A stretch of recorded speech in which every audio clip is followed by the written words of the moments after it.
Temas, algunos dirán, el otro día tenía un oyente que me decía, el programa es muy bueno y patriótico, me decía un oyente, no voy a dar el nombre, no corresponde, pero es un poco obsesivo con la República. Bueno, precisamente eso que a veces vemos como obsesivo y que queremos pasar rápidamente revista a otro tema, es lo que nos traiciona, cuando pensamos que las cosas están dadas por sabidas. Tanto el concepto república como el concepto Estado de Derecho, como el concepto democracia, qué es una democracia representativa, qué es una democracia directa. ¿Funciona en nuestro país el sistema de la democracia representativa? Sí. ¿La democracia directa? También. ¿Qué diferencia hay entre la democracia y el socialismo de corte o perfil marxista-leninista rumbo a ese mito llamado comunismo? Cuando en verdad ya se aplica un colectivismo de Estado y es ya una sociedad comunista la que, bueno, tiene el nombre de socialista. El socialismo es todo lo contrario del planteo liberal, es decir, de la filosofía liberal, nutrida, cimentada por los nuevos pensadores. Hablamos de Tocqueville, hablamos de Clarkson, Burke, hablamos de Adam Smith, hablamos hasta de Thomas Hobbes, si vos querés antes, por ejemplo, hablamos de Voltaire, hablamos de Montesquieu. ¿Qué viene a ser? Es la filosofía que nos plantea la capacidad de respetar el derecho de los demás, nuestro derecho termina donde comienza el derecho del otro. Establece como principio el liberalismo la no agresión, no agredir al otro y el respeto irrestricto al proyecto de vida del prójimo, de esa otra persona. Y por supuesto, el sistema económico de la propiedad privada. Esos grandes valores occidentales a los cuales apela insistentemente, por ejemplo, el exitoso ahora electoralmente economista Javier Milei en la República Argentina, no es, digamos, una concepción personal de Milei, ni es el autor, simplemente está repasando, está refrescando en la memoria de su país y como consecuencia, colateralmente, quienes recibimos ese mensaje, nos refrescan la memoria la importancia que tiene esa tradición, pero además de él hay muchos y muchas personalidades de relieve, de importancia a nivel académico. En Argentina hay dos muchachos que realmente hacen las cosas muy bien en esto y trabajan de modo profundo, con sendos libros, trabajos de ensayo, de investigación, son docentes universitarios, como es Nicolás Márquez, doctor en Derecho y también magíster en Ciencias Sociales, docente, incluso recibido en el MIT, Instituto de Massachusetts. Lo mismo Agustín Laje, licenciado en Ciencia Política, pero luego obtiene una licenciatura en Filosofía y a su vez también con posgrados y docente universitario. César Vidal, ese doctor en Derecho, en Historia y en Teología, español, también liberal, Antonio Escotado. Te hablo de pensadores contemporáneos, hay pensadores ingleses, hay un pensador al que voy a acudir hoy que es realmente muy claro, es docente universitario también, es doctor en economía y es docente de filosofía económica en la Universidad de Oxford. Se llama Roger Scruton. Hay muchos, hay muchos que acá no llegan, que lamentablemente no se accede a ese pensamiento después de 15 años de tener cooptada la educación, la enseñanza, insistentemente, obsesivamente, si vos querés, así como se me tildó de ser obsesivo con la República, obsesivamente desmontando el concepto republicano, representativo, democrático, y con mensajes más o menos explícitos, otros no tanto, otros más velados, insistiendo en la formación de un pensamiento socialista en nuevas generaciones. Y eso lo van naturalizando. La propaganda llegó a niveles muy sofisticados. Ya no es solo la propaganda de los spots publicitarios, de lo que sale en televisión, en radio, en las redes, sino que a todo ello se le suma también un discurso, un relato desde las clases políticas de izquierda y máxime cuando llegan al poder del Estado. Y cuando llegan al poder del Estado, precisamente introducen ese relato propagandístico, adoctrinante, formador, incluso de pensamiento, o si vos querés, de formador, pero no viene acá el caso estar con subjetivismo, sino que ir al análisis objetivo, y te van a introducir la propaganda disfrazada o vestida de interpretación de la historia, de programas de filosofía, y ahí se comienza a introducir toda la ideología de este nuevo socialismo. Las ideologías cooptadas por ese marxismo o ese marxismo del siglo XXI, como por ejemplo la ideología de la diversidad, la inclusión de género, el lenguaje inclusivo, la defensa de las minorías étnicas, etcétera, etcétera. Eso está dentro de nuestras sociedades, no solo del Uruguay, del continente, del mundo. La hegemonía cultural que pretende un relato marxista. Marx tuvo una particularidad estratégicamente genial. Planteó en su doctrina, que en verdad es una ideología, se adelantó a decir, a manifestar, que no era una ideología, que el marxismo, y especialmente el materialismo dialéctico, que es lo que él toma de Hegel, esa dialéctica que Hegel elaboró para introducirse al pensamiento de cómo se constituye el individuo y cómo puede interpretar la historia y a su civilización, Marx toma eso de Hegel y lo lleva a lo que él considera es la interpretación de la historia a través del materialismo dialéctico. Es, digamos, su gran columna teórica o doctrinaria de este pensador judeo-alemán, que se adelanta a decir que no es una ideología. Él lo que hace es elaborar una ideología política, pero dice que es una ciencia. Y esa ciencia, además, justamente interpreta todas las ideologías que son ideologías de dominación o de poder, porque son ideologías de clase. E introduce entonces el concepto de lucha de clases, planteándose Marx la idea de que la historia parece ser algo así como un desfile, una especie de galería histórica, y en esa galería histórica hay épocas en las cuales cada clase social tiene que cumplir un rol, está llamada a ser protagónica o protagonista. Eso interpretaba Marx, fíjate vos lo que interpretaba. Entonces, en estos tiempos, en los tiempos de Marx y hasta ahora, los que siguen esa línea ideológica consideran que el protagonismo de la clase obrera es el de la revolución proletaria rumbo a una sociedad de justicia social, de economía distributiva, de colectivización de los bienes de producción, eso que se llama socialismo, el socialismo marxista-leninista. ¿Por qué? Porque están convencidos, a través de esta ideología, que la clase obrera tiene ese papel, tiene ese rol, y aquel que no concibe ese rol histórico, protagónico, es un traidor de clase. Es lo que llamaba Marx un lumpen, traducido acá un canalla. La canalla, los que no tienen conciencia de clase, los que no llegaron a ese nivel de iluminación. La propuesta de Marx es tan inteligente desde el punto de vista propagandístico, inclusive, y adoctrinante, que te plantea que no todos van a poder estar, digamos, a la altura de interpretar esa teoría o esa ideología, porque además maneja un lenguaje muy específico, muy particular, juega con el lenguaje, y hay que ser una especie de iluminado, ¿no? Hay que ser un iniciado. Plantea, digamos que el concepto de la iniciación, tal cual de pronto alguien que ingresa a la masonería debe interpretar toda la simbología y los planes históricos de desarrollo que hay para la sociedad desde una organización así o cualquier otra organización. Es decir, plantea el sentido y la orientación de una iniciación. Hay que ser un iniciado para comprender el marxismo y luego aplicarlo y especialmente llevarlo a las masas y decirles cuál es el papel que tiene la clase trabajadora. Vos fíjate lo dañino que es eso,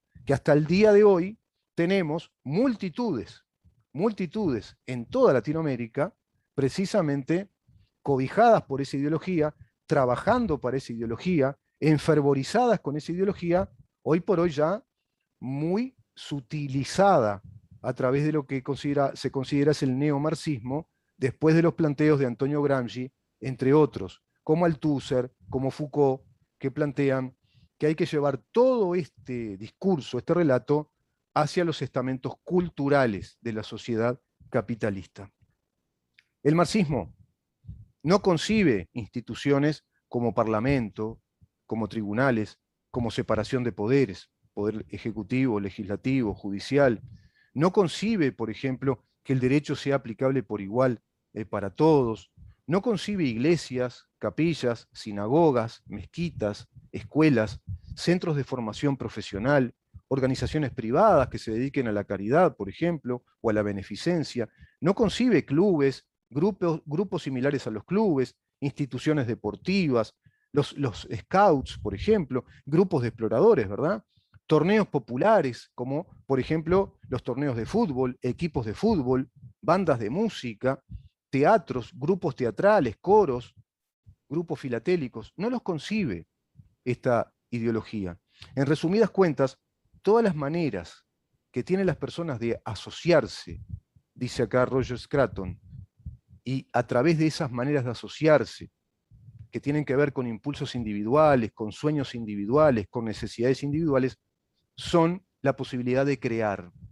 Y sobre la base de esa integración consensuada, acordada libremente, es decir, vivimos en una sociedad de acuerdos, de contrato, de pactos, libre, un acuerdo comercial, un acuerdo de asociación civil, un acuerdo con una institución de enseñanza para enviar tus hijos a esa institución, un acuerdo entre particulares respecto a instituciones de actividades físicas o deportivas. Vivimos en esa sociedad libre en la cual hay un trasiego permanente de acuerdos de voluntades. Inclusive nuestro derecho concibe el principio de la autonomía de la voluntad, el principio de que somos seres autónomos, soberanos, que tenemos la facultad de establecer, según nuestro criterio, de establecer o no un determinado acuerdo. Todas estas formas básicas de nuestra sociedad liberal, filosóficamente liberal, democrática, republicana, que asume una forma de democracia representativa, podemos elegir cada 5 años, tenemos libertad de partidos políticos, tenemos distintas ofertas de acuerdo a cada uno de esos partidos políticos o agrupaciones, eso no existe en el socialismo. En Cuba, ¿por qué te crees que su pueblo hoy está manifestando a través de nuevas generaciones? Porque todo esto que acabo de mencionar no lo tienen.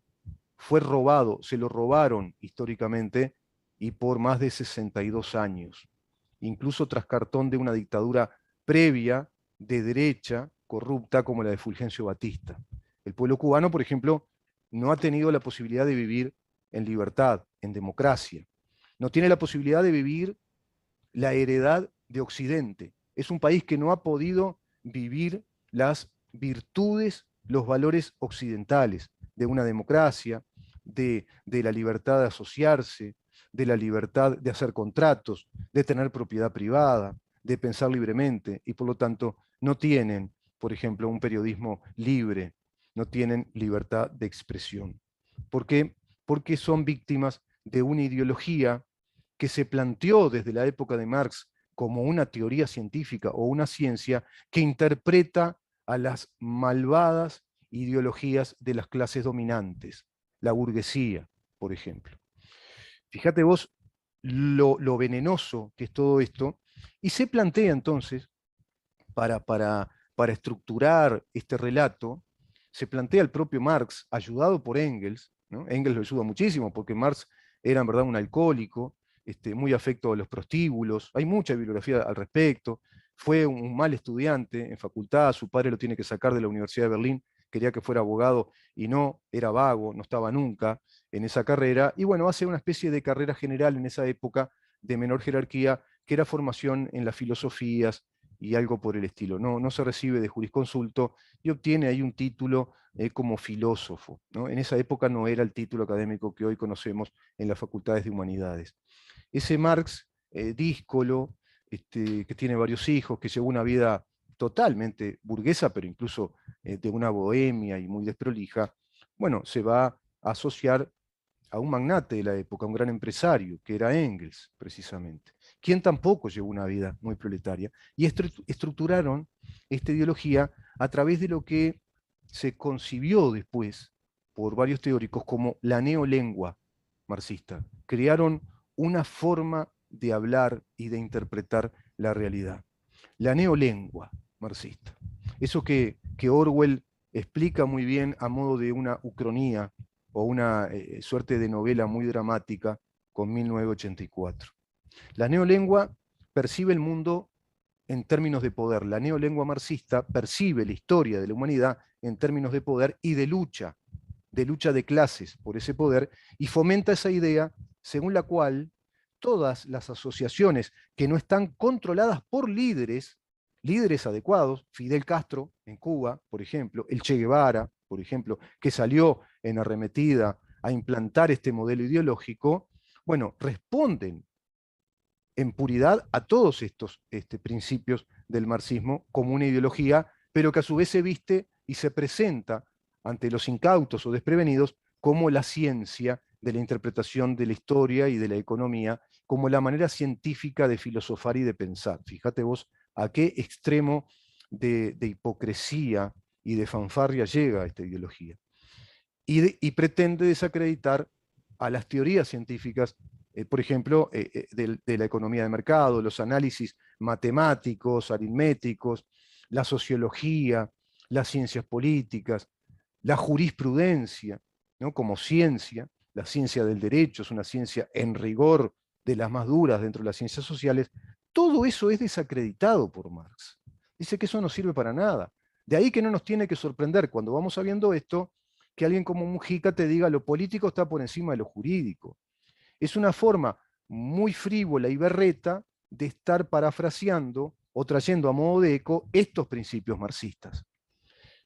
Dice Roger Scruton, a mi juicio, no es casual que esta lógica que subyace en el pensamiento de izquierda haya conducido con frecuencia a gobiernos totalitarios. Esto tiene que quedar claro. No es que se convierte en un gobierno totalitario el gobierno cubano, o los gobiernos de la Europa del Este, o los gobiernos de la Unión Soviética, porque fueron personas corruptas que no supieron aplicar los verdaderos principios del socialismo. No, la ideología en sí tiene esa, ¿cómo podríamos decir? Esa malversante dificultad. Esta ideología te conduce inexorablemente a un régimen totalitario, porque en su seno ideológico, en su decir, en su concepción, es totalitaria. Te habla de la dictadura del proletariado, desconoce instituciones, desconoce separación de poderes, desconoce la facultad antropológica del ser humano de asociarse libremente, y habla de una suerte de esclarecidos líderes que van a conducir a la humanidad hacia una sociedad justa, de justicia social, que no terminan de explicarte a ciencia cierta de qué se trata, como tampoco te van a explicar en qué consiste eso de la economía distributiva. Son frases hechas, ¿no? Economía distributiva, neolenguaje marxista, como si fuera algo así, digamos, parangonable a una virtud.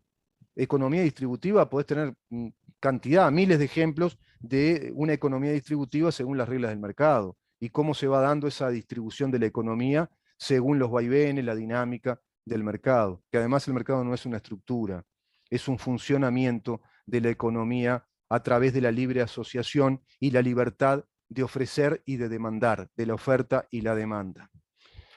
Dice Roger Scruton, la búsqueda de esa justicia social que plantean estas ideologías de izquierda es una búsqueda de una justicia social abstracta. Es abstracto el concepto, no está explicado. Y va de la mano con la creencia de que la lucha del poder y las relaciones de dominación expresan la verdad de nuestra condición social. ¿Te das cuenta? Sustituyen todo tipo de conocimiento científico, desde la antropología filosófica, desde la psicología clínica, desde las ciencias políticas, desde las ciencias jurídicas, desde la economía, lo desconoce y te dice que la verdadera ciencia es el marxismo, que te va a explicar cómo son las relaciones humanas, que son relaciones de poder y que esa dominación es la que expresa la verdad de nuestra condición social. Sustituye la palabra autoridad, por ejemplo, la palabra instituciones y la palabra legalidad por las palabras dominación, poder, lucha de clases. Sustituye palabras. Ese es el neolenguaje. Por lo tanto, si vos formás personas desde muy jovencitas a través de centros de enseñanza, los formás pura y exclusivamente en esta ideología, sin darle el resto del panorama de Occidente, cómo fue construido por todas las teorías científicas de las ciencias sociales y de la filosofía, todas las corrientes de pensamiento de la filosofía. Basta leer el libro, por ejemplo, de Arturo Ardao, El espiritualismo y el positivismo en el Uruguay, y ahí tenés un excelente resumen de la infinidad de corrientes filosóficas que van a migrar por los siglos XVIII, siglo XIX, al siglo XX y se van a venir para América Latina. Bueno, si vos le quitas todo eso, estás robando, y estás robando muy mal, ¿eh? Es robar quizá más que robar mucho dinero. Le estás robando a generaciones la posibilidad de pensar correctamente y de evaluar de acuerdo a esa libertad educativa que requieren, que necesitan y que además el Estado, en este caso uruguayo, merece que reciban para tener ciudadanos plenamente formados, formados en corrientes filosóficas de pensamiento, en las corrientes de las ciencias sociales, en el entendimiento cabal de cómo funciona la economía en sus normas básicas. Y después cada quien tomará el rumbo que tiene que tomar también libremente, optando por profesión, por oficios, por técnicas, para llevar adelante su vida en libertad. Eso solo lo permite la construcción de nuestra sociedad democrática, representativa y republicana que Occidente pensó, que Occidente fue evaluando con enorme esfuerzo para emanciparse de aquellas monarquías absolutistas, de los regímenes caprichosos, arbitrarios de monarcas y del hiper o mega poder del clero de la Iglesia Católica, que dominó por tantos siglos en esa edad histórica llamada la escolástica. Pero viene, diría Martin Amis, este retardado occidental, que es el marxismo, que a su vez se plantea con grandes ínfulas como que es la verdadera teoría científica.